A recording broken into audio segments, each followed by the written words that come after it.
सबसे पहले तो भाई पत्रकार महोदय को धन्यवाद करते हैं। इन गरीबों का, मजदूरों का आवाज आप जन जन तक पहुंचाने के लिए प्रतिवर्ती मालग्राम आए हैं। इसके लिए भारतीय रेलवे मालग्राम बहुत बहुत धन्यवाद। सबसे पहले आज आप यहाँ आए हैं, कैसा महसूस होता है? सबसे पहले तो यहाँ आए हैं, एक तो मेरा घर है। यहाँ से आपको शुरुआत तो ये तो मेरा घर है और कोई भी आदमी, कोई भी व्यक्ति जब घर जाता है उससे जाके प्रसन्नता है। इसकी प्रसन्नता तो क्या नहीं जा सकता है। इसका अनुभूति हम महसूस कर रहे हैं कि अपने घर आए हैं, अपने लोगों से मिल रहे हैं, अपने परिवार से मिल रहे हैं। इसका तो उत्साह है। सभी भाई से गुजारिश है कि आप लोग के लिए खाने का इंतजाम है। हम लोगों यह सपना जो था, जो आप पहले सपना हम लोगों ने देखा, यह सपना हम लोगों ने देखा था कि रेलवे माल गोदाम में काम करने वाला आदमी यही वजह से हिंदुस्तान चल रहा है। या मकान का विकास हो, या अनाज का विकास हो, या बीज हो, भले बिना रेलवे माल गोदाम का हिंदुस्तान का उत्थान संभव ही नहीं है। और ऐसे लोगों का उत्थान तो सीमेंट हो, सर हो, मिट्टी हो, बालू हो, बीज हो, तमाम हिंदुस्तान के सारे एक दूसरे से दूसरी जगह पहुंचाने का काम करता है। या ट्रक के माध्यम से हो, या रेल के माध्यम से हो, या पानी के जहाज के माध्यम से हो, या एयरलाइन के माध्यम से हो, वहाँ मजदूरी काम करता है। इसलिए हम लोगों ने इसको ठाना था कि सबसे अंतिम व्यक्ति रेलवे माल गोदाम में काम करने वाला मजदूर है, उसकी बेहतरी किनारे करेंगे और लड़ने का काम किया। बीच बीच में छोटा मोटा बाधा आते गया, इसलिए समय बहुत लग गया। लेकिन आज हम गर्व से कह सकते हैं आपके माध्यम से कि रेलवे माल गोदाम में काम करने वाला मजदूरों का अच्छा विकास हुआ। सर, जो आपने पौधा लगाया था, आज वो पौधा एक पेड़ बन चुका है, तो कितना उत्साह है आपने? उत्साह का तो वर्णन नहीं किया जा सकता है। जो किसान हो रहा है, जो फसल लगाता है और फसल उग जाता है और फसल फलों से जब लग जाता है और उसके बाल बच्चा खाने लायक फल हो जाता है और उसका बाल बच्चा जब खाने के लिए बढ़ता है, उस गार्जियन का क्या उत्साह हो सकता है, इसका महसूस तो आप स्वयं कर सकते हैं।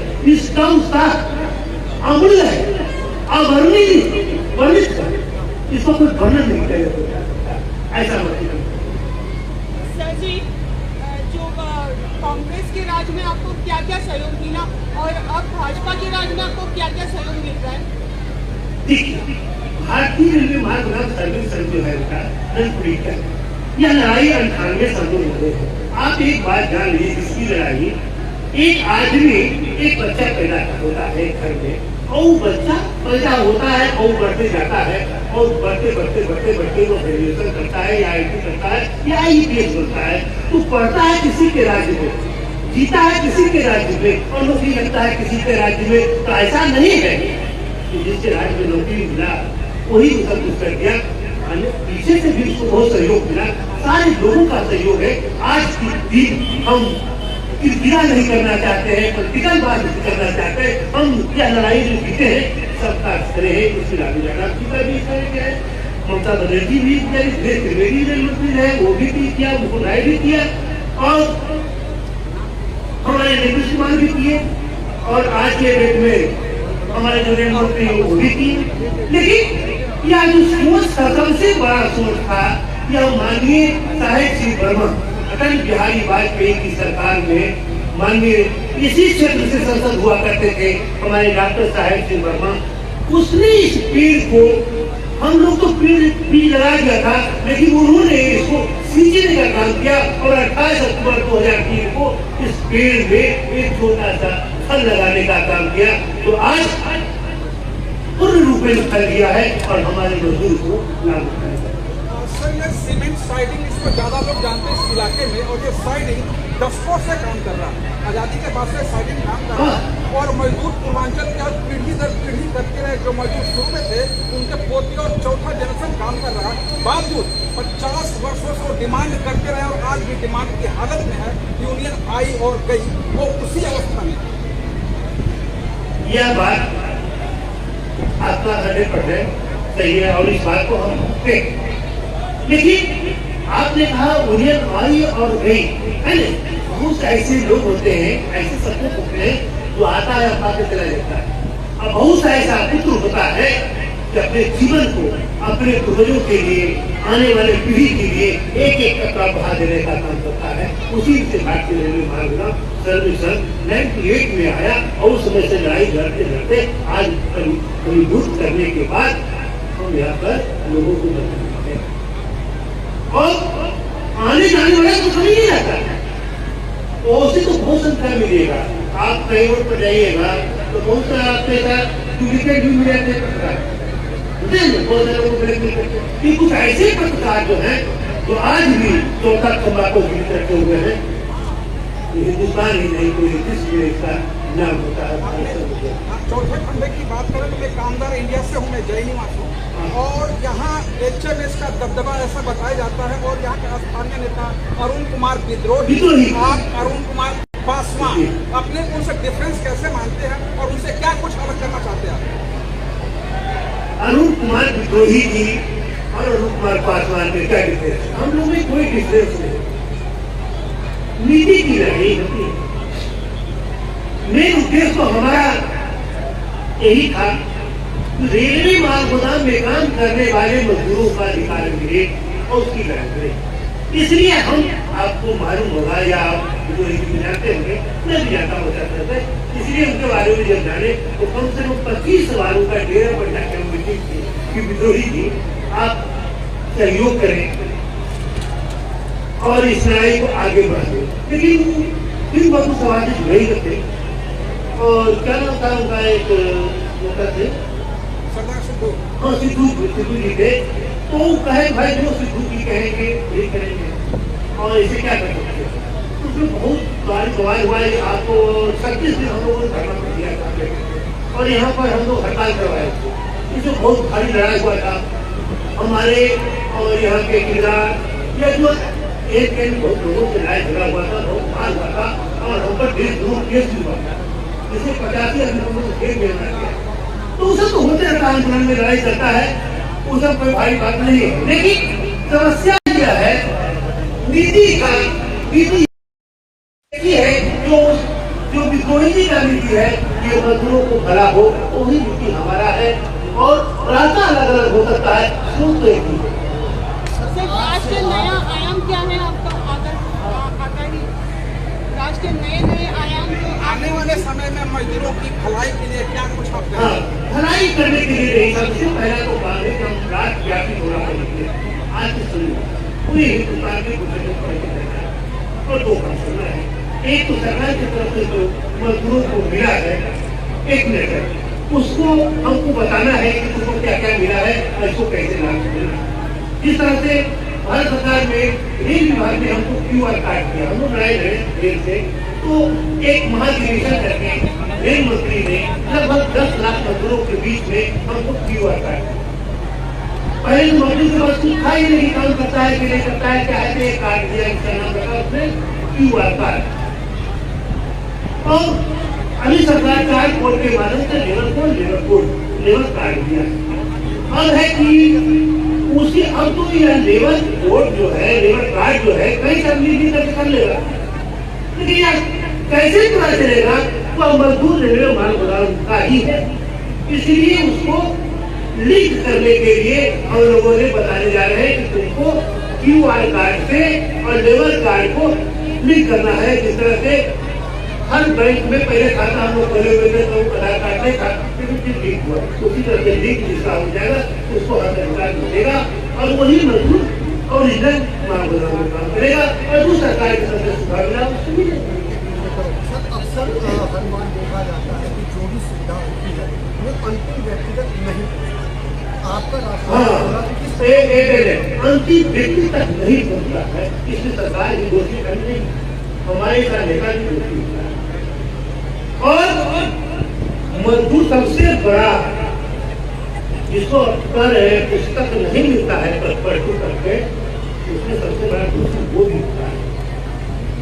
आपका मकान है, सरकार करा पर्चा ले लो, आप कागज नहीं बनेंगे तो घर पसंद मेरा मकान है कि आपको घर खाली करना पड़ेगा। आज यहाँ आकर के तुम्हारे पास आ रहा है QR card, labour card please करो, QR card, labour card please करो। अब नहीं कौन करेगा भाई? प्रधानमंत्री जी तो मोदी जी आज करेंगे क्या? जैसे केजरीवाल तो नहीं करेगा राजनीति, क्या कुमार पासवान तो नहीं करेगा, क्या मीडिया के भाई लोग तो नहीं करेंगे? करना तो उसी को है। लोग ऐसे होते हैं कि विदेश किस्मत को वतन को याद क्या करना, जहाँ बेदर्द आती हो वो फरियाद क्या करना। आदमी नसीब आदमी समझा सकता है, आदमी बता सकता है, लेकिन कोई आदमी इतना भारत परमात्मा ने किया है जिसका तकदीर बदल सकता है, उसको समझाने का काम करें। सर एक सवाल आपसे, ये सवाल सिटी नेशनल लीग 24 की ओर से है। जो अभी आपने ये धनराशि अभी एक मजदूर के परिवार वालों को दी है, ये आपकी पार्टी फंड से दी है या आपने पर्सनल? ये जो हम लोगों ने जो मजदूर को देते हैं तो पर्सनल फंड कहाँ से आएगा हम लोगों को? या फंड उसी का होता है ना? उसी का फंड जो 10 रुपया हम लोग चंदा लेते हैं, इकट्ठा रहता है, कोई मर जाता है, कोई गिर जाता है, कोई रह जाता है, किसी बेटी की शादी हो, किसी को बीमारी लाइलाज हो, तो उसी में हम लोग देते हैं, उसी का पैसा उसी के होता है ना? यहाँ हम तो कोई काम ही नहीं करते हैं जो बाहर से ला के दे सकते हैं, कहाँ से देंगे? हमारे पास तो कुछ सबूत था, जब एक बहुत सारा पैसे थे और कुछ सामान भी था।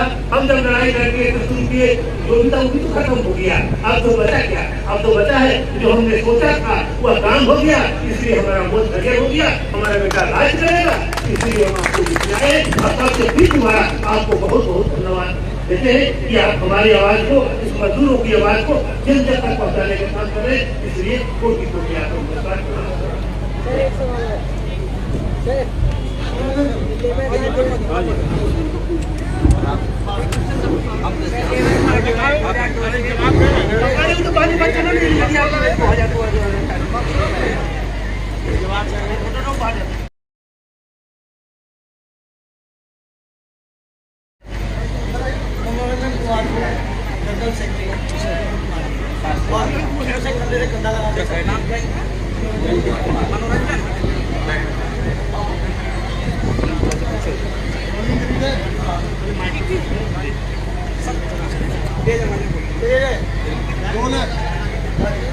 सर आपकी उम्र जितनी है उसके कई गुना से यहाँ ये साइडिंग चल रहा है, आप इस साइडिंग के बारे में क्या कुछ जानते हैं?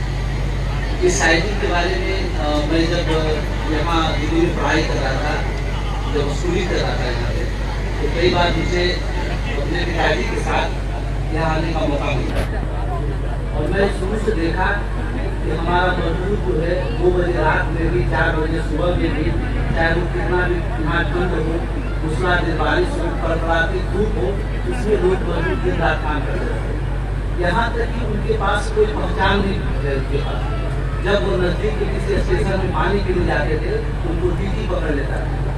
रेलवे वो काम करते हैं, रेलवे की आमदनी जो 100 रुपया होती है उसमें 70 पैसा जो आमदनी होता है वो सिर्फ माल भाड़े से होता है।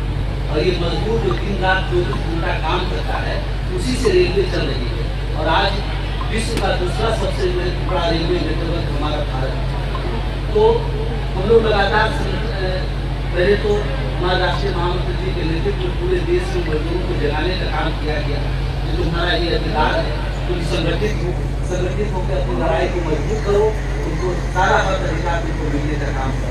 जिस तरह से तुम काम करते हो उसी तरीके से FCI के लोग भी काम करते हैं।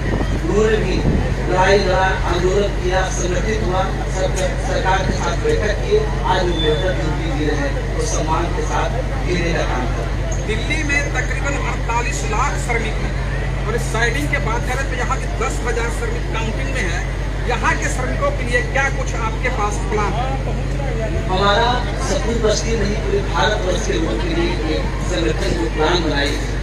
हम लोग लगातार सरकार के साथ, श्रम मंत्रालय के साथ बैठक करके सबसे पहले इन मजदूरों के संविधान में जगह भी था, भारत सरकार ने श्रम कानून में उसके लिए हमारे संगठन ने काम किया और श्रम मंत्रालय में लगातार बैठक करते थे।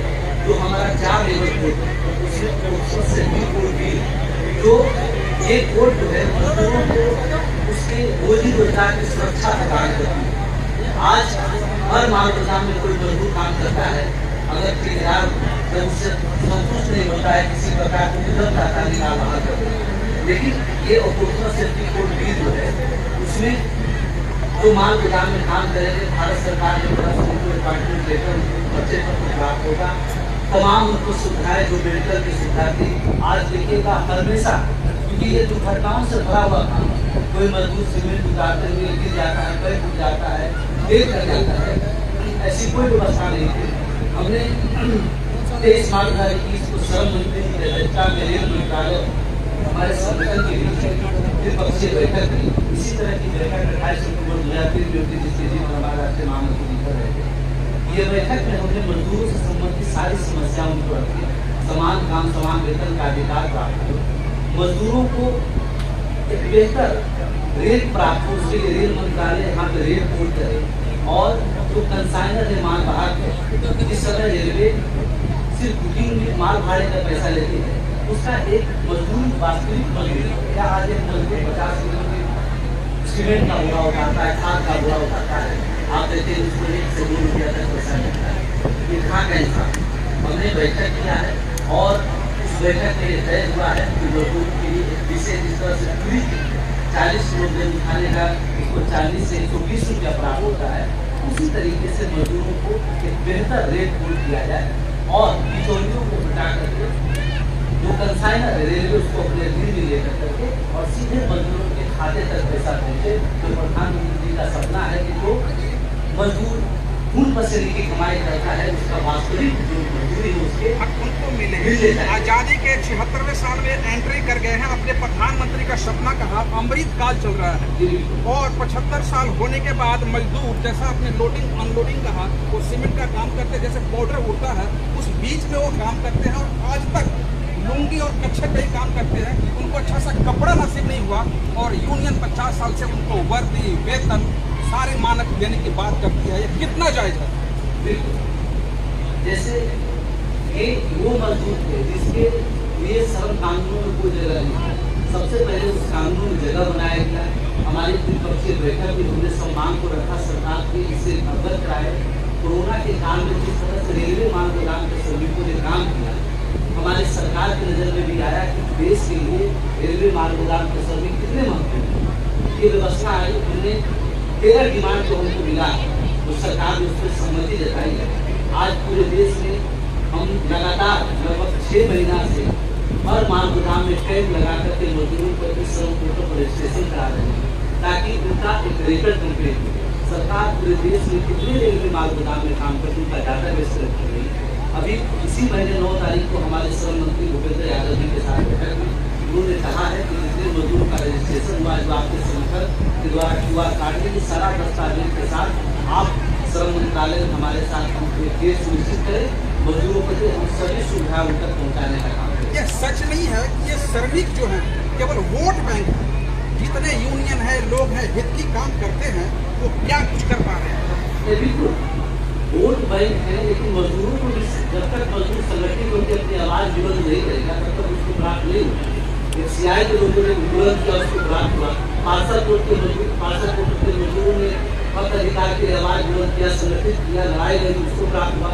उसी तरह से रेलवे माल गोदाम के श्रमिकों ने 1998 से हमारे राष्ट्रीय महामंत्री से लड़ाई लड़ी और आज हम ये कह सकते हैं कि मजदूरों की सुनहरा सुनिश्चित करने का काम हमारे संगठन ने लगातार।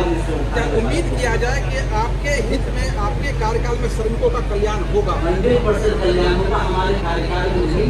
जब ये लेबर लोग कोड जैसी पारित होकर के लागू हो जाएगा, हम दस्तावेज सरकार को जमा करेंगे, उसी समय हमारा सारा मांग पारित होने का। सर एक 2002 से 2022 तक इतना टाइम हो गया, आपकी बात कर रहे हो ना, अब मिलेगा कब? मिलेगा सरकार ने इसको पारित किया है, लोगों तक पहुँचाने की व्यवस्था होती है, तो सभी का रजिस्ट्रेशन काम कर रहा है। हमने रिकॉर्ड सरकार के पास दस्तावेज जमा करेंगे, हर मांग उनको सारे सरकार लेकिन सर जो आप कह रहे हो कि कल्याण होगा, जिस तरह से आप बता रहे हो, ठीक है, मैं देखता हूँ बहुत टाइम पे ये लोग तो काम करते हैं। आप देख रहे हैं, लेकिन आप ये नहीं जान रहे कि संगठन ने कब तक भारत सरकार के साथ बैठक किया, कार्य पार्टी बैठक हुई, केंद्र में बैठक हुई, ये सभी चीजें हुई, इसका लिखित प्रमाण लेकर हमारे पास है, क्या क्या डिमांड इशू हुआ है सब कुछ। और इन मजदूरों का आज राष्ट्रीय महामंत्री जी को पूरे हिंदुस्तान के हर महाप्रधान के दौरे पर निकले इसी बात पे। बहुत सारे मजदूर जो अशिक्षित होते हैं उनको पता ही नहीं होता है कि हमको क्या करना है। हमारे संगठन के सभी पदाधिकारी मिलकर उनका रजिस्ट्रेशन करा के उनका दस्तावेज कंप्लीट करा करके सरकार के पास सुपुर्द करने का काम करेंगे।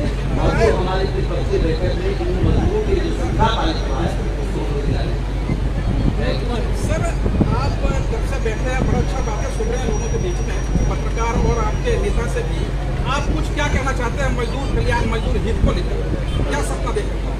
जैसे कि हमारे महामंत्री जी ने बताया अभी कि 1998 से ही हमारे महामंत्री जी प्रयासरत थे कि जो श्रमिक भाई हैं, शोषित हैं, पीड़ित हैं, वो मजदूर जो कपड़े नहीं पहनते हैं, आपने जैसे कि छोटे भाई ने बताया कि मैं आता हूँ देखता हूँ मजदूर जब देखा तो वैसे ही देखा, कट्टा पहनने को मजबूर हैं ये लोग, कभी भी इनकी भलाई के लिए सोचा ही नहीं। एक हमारे राष्ट्रीय महामंत्री, मुझे लगता है कि कोई दूसरा यूनियन हमारे छोड़ के है इस साइड में 70% की आमदनी देने के बावजूद वो मजदूर जो रेलवे को कार्य दे रहा है, और आपको पता होगा कि रेलवे के डिपार्टमेंट से कई सारे डिपार्टमेंट इंडिया में करते हैं, यहाँ से पैसा आता है, वो सेक्टर जो 70% की कोविड करने देता है, उसके बावजूद इन ये लोग शोषित हैं, पीड़ित हैं।